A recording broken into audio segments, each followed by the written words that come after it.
മഴ പെയ്യുകയായിരുന്നു. കൊച്ചിയിലെ എംജി റോഡിലൂടെ ആളുകൾ ഓടിക്കൊണ്ടിരുന്നു. ഓരോരുത്തരും മഴയിൽ നിന്ന് രക്ഷപ്പെടാൻ ശ്രമിക്കുമ്പോൾ അനഘ മാത്രം ബസ് സ്റ്റോപ്പിൽ നിന്നുകൊണ്ട് മഴ ആസ്വദിക്കുകയായിരുന്നു. മഴ അവൾക്കൊരു വികാരമായിരുന്നു, ഒരു ആശ്വാസം, ഒരു സന്തോഷം. അവളുടെ കയ്യിൽ ഒരു പുസ്തകമുണ്ടായിരുന്നു. മഴത്തുള്ളികൾ പുസ്തകത്തിന്റെ പുറത്ത് വീഴുമ്പോൾ അവൾ അത് നെഞ്ചോട് ചേർത്ത് പിടിച്ചു. അപ്പോഴാണ് ഒരു കാർ അവളുടെ മുന്നിൽ നിർത്തിയത്.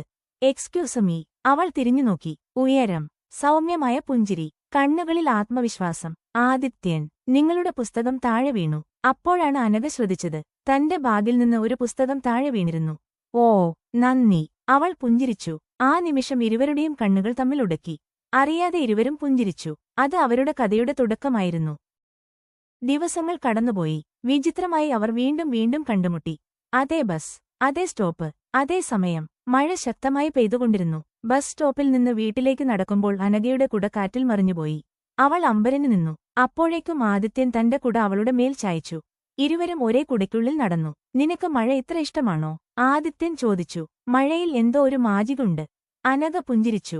ആദ്യത്തിൽ ചെറിയ സംഭാഷണങ്ങൾ, പിന്നീട് നീണ്ട സംസാരങ്ങൾ. ഇഷ്ടപ്പെട്ട പുസ്തകങ്ങൾ, ഇഷ്ടപ്പെട്ട സിനിമകൾ, സ്വപ്നങ്ങൾ, ജീവിതം എല്ലാം അവർ പങ്കുവെക്കാൻ തുടങ്ങി. അനഘയുടെ മുഖത്ത് ഒരു വിഷമമുണ്ടെങ്കിൽ ആദിത്യൻ തിരിച്ചറിയുമായിരുന്നു. ആദിത്യൻ നിശബ്ദമായാൽ അനഘയ്ക്ക് മനസ്സിലാകുമായിരുന്നു. സൗഹൃദം പതിയെ മറ്റൊരു വികാരത്തിലേക്ക് വളരുകയായിരുന്നു. ഒരു ദിവസം ശക്തമായ മഴ. ബസ് വന്നില്ല. ബസ് സ്റ്റോപ്പിൽ അനഘയും ആദിത്യനും മാത്രം. തണുത്ത കാറ്റ് വീശി. അനഘ വിറക്കാൻ തുടങ്ങി. തണുക്കുന്നുണ്ടോ? ആദിത്യൻ ചോദിച്ചു. കുറച്ച്. അവൻ തന്റെ ജാക്കറ്റ് അവൾക്ക് നൽകി. ഇത് ധരിക്കൂ. വേണ്ട, എനിക്ക് കുഴപ്പമില്ല. അവൾ ജാക്കറ്റ് ധരിച്ചു. അവന്റെ സുഗന്ധം അവൾക്ക് അനുഭവപ്പെട്ടു. അറിയാതെ അവളുടെ ഹൃദയം വേഗത്തിൽ മിടിച്ചു. ആദിത്യനും അവളെ നോക്കി നിൽക്കുകയായിരുന്നു. ആ മഴയിൽ ഇരുവരുടെയും മനസ്സിൽ ഒരേ വികാരമായിരുന്നു, പ്രണയം. കുറച്ചാഴ്ചകൾക്ക് ശേഷം കടൽത്തീരത്ത് ഇരിക്കുകയായിരുന്നു അവർ. സൂര്യൻ അസ്തമിക്കുകയായിരുന്നു. തിരമാലകൾ തീരത്തെ തഴുകി. അനഘ, എനിക്കൊരു കാര്യം പറയാനുണ്ട്. അവളുടെ ഹൃദയം ശക്തമായി മിടിച്ചു. പറയൂ. നിന്നെ കാണാത്ത ഒരു ദിവസം പോലും എനിക്ക് പൂർണ്ണമല്ല. അവൾ മിണ്ടാതെ കേട്ടു. നിന്റെ പുഞ്ചിരി എന്റെ ദിവസത്തെ സന്തോഷമാക്കുന്നു. നിന്റെ ശബ്ദം കേൾക്കുമ്പോൾ എന്റെ എല്ലാ വിഷമങ്ങളും മറക്കുന്നു. ഞാൻ നിന്നെ സ്നേഹിക്കുന്നു. അനഘയുടെ കണ്ണുകൾ നിറഞ്ഞു. അവൾ പതിയെ അവന്റെ കൈയിൽ കൈവച്ചു. എനിക്കും. ആദിത്യന്റെ മുഖത്ത് സന്തോഷം നിറഞ്ഞു. അവൻ അവളുടെ കൈകൾ മൃദുവായി പിടിച്ചു. ഇരുവരും കടലിലേക്ക് നോക്കി. ആ സായാഹ്നം അവരുടെ ജീവിതത്തിലെ ഏറ്റവും മനോഹരമായ ഓർമ്മയായി മാറി. കടൽത്തീരത്ത് പ്രണയം തുറന്നു പറഞ്ഞ ആ ദിവസത്തിനു ശേഷം അനഘയുടെയും ആദിത്യന്റെയും ജീവിതം കൂടുതൽ മനോഹരമായി. എല്ലാ ദിവസവും അവർ സംസാരിക്കും. രാവിലെ ഒരു ഗുഡ് മോർണിംഗ് സന്ദേശത്തിൽ തുടങ്ങി രാത്രി സ്വപ്നം കാണൂ എന്ന സന്ദേശത്തിൽ അവസാനിക്കും. അനഘയ്ക്ക് ഒരു വിഷമം വന്നാൽ ആദിത്യൻ ആദ്യം അറിയും. ആദിത്യൻ വിഷമിച്ചാൽ അനഘയുടെ മനസ്സ് അസ്വസ്ഥമാകും. ഒരു ദിവസം വൈകുന്നേരം മഴ പെയ്യുകയായിരുന്നു. കടൽത്തീരത്ത് ഇരുവരും ഒരുമിച്ച് നടക്കുകയായിരുന്നു.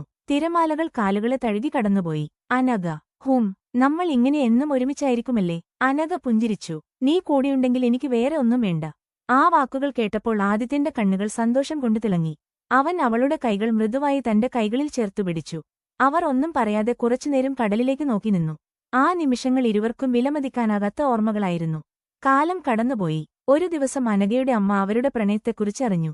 ആദ്യത്തിൽ ചെറിയ ആശങ്ക ഉണ്ടായിരുന്നു. പക്ഷേ ആദിത്യനെ കണ്ടപ്പോൾ അവർക്ക് ഇഷ്ടമായി. സത്യസന്ധയും സ്നേഹവും നിറഞ്ഞ ഒരു യുവാവ്. എന്നാൽ ആദിത്യന്റെ വീട്ടിൽ സ്ഥിതി വ്യത്യസ്തമായിരുന്നു. അവന്റെ അച്ഛന് ഈ ബന്ധം ഇഷ്ടമായില്ല. ഇപ്പോൾ പ്രണയമൊന്നും വേണ്ട, ആദ്യം ജീവിതത്തിൽ വിജയിക്കണം, അദ്ദേഹം കടുപ്പത്തിൽ പറഞ്ഞു. ആദിത്യൻ ഒന്നും മറുപടി പറഞ്ഞില്ല. പക്ഷേ മനസ്സിലൊരു ഭയം തുടങ്ങി. കുറച്ചാഴ്ചകൾക്ക് ശേഷം ഒരു രാത്രിയിൽ ആദിത്യന് ഒരു ഫോൺ കോൾ വന്നു. അവന്റെ അച്ഛൻ പെട്ടെന്ന് ആശുപത്രിയിൽ പ്രവേശിപ്പിക്കപ്പെട്ടു. ഗുരുതരമായ ഹൃദയസംബന്ധമായ പ്രശ്നം. ആ കുടുംബം സാമ്പത്തികമായി വലിയ പ്രതിസന്ധിയിലായി.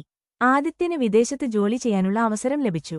വളരെ നല്ല ശമ്പളം. കുടുംബത്തെ രക്ഷിക്കാൻ അത് ആവശ്യമായിരുന്നു. പക്ഷേ അതിന്റെ അർത്ഥം അനഘയിൽ നിന്ന് അകന്നുപോകണം. മഴയുള്ള ഒരു വൈകുന്നേരം കടൽത്തീരത്ത് സൂര്യൻ അസ്തമിക്കുകയായിരുന്നു. തിരമാലകൾ തീരത്തെ തഴുകി. അനഘ വിഷമത്തോടെ ഇരിക്കുകയായിരുന്നു. വിദേശത്തേക്ക് പോകാനുള്ള തീരുമാനം ആദിത്യനെ അലട്ടുന്നുണ്ടായിരുന്നു.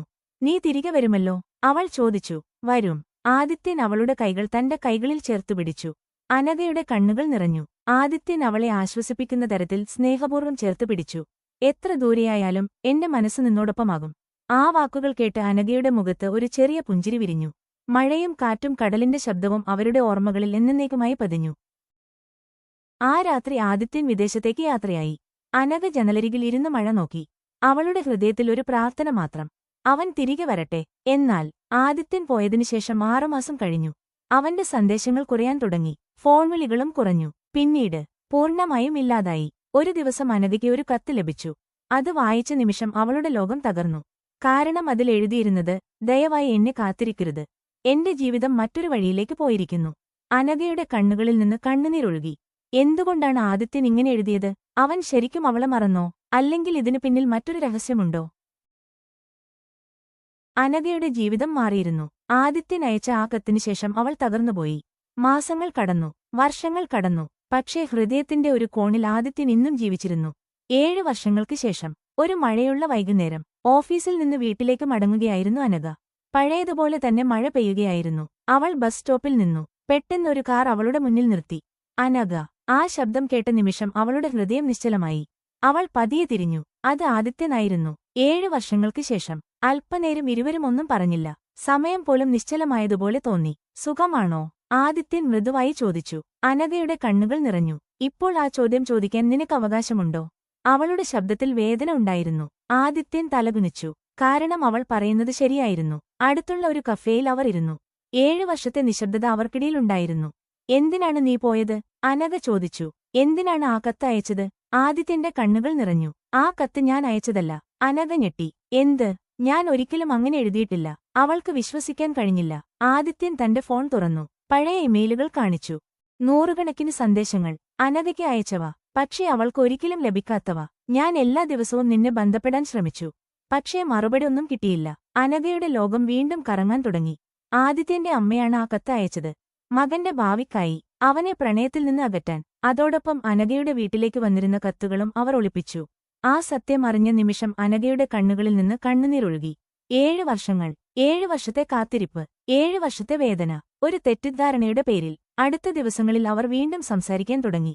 ആദ്യത്തെ പോലെ. പക്ഷേ ഇപ്പോൾ കൂടുതൽ പക്വതയോടെ, കൂടുതൽ മനസ്സിലാക്കലോടെ. ഒരു ദിവസം കടൽത്തീരത്തിരിക്കുമ്പോൾ, നിനക്ക് എന്നോട് ദേഷ്യമുണ്ടോ?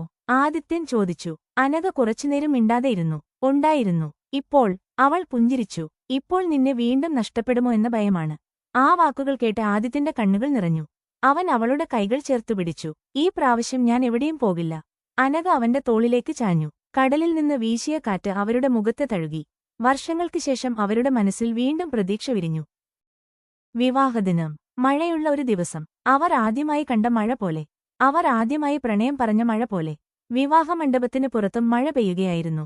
ആദിത്യൻ അനഘയെ നോക്കി പുഞ്ചിരിച്ചു. നമ്മുടെ ജീവിതത്തിലെ എല്ലാ പ്രധാന ദിവസങ്ങളിലും മഴ ഉണ്ടല്ലോ. അനഘ ചിരിച്ചു. കാരണം മഴയാണ് നമ്മളെ ഒന്നിപ്പിച്ചത്. മംഗല്യനൂൽ അവളുടെ കഴുത്തിൽ വീണു. എല്ലാവരുടെയും കണ്ണുകളിൽ സന്തോഷത്തിന്റെ കണ്ണുനീർ നിറഞ്ഞു.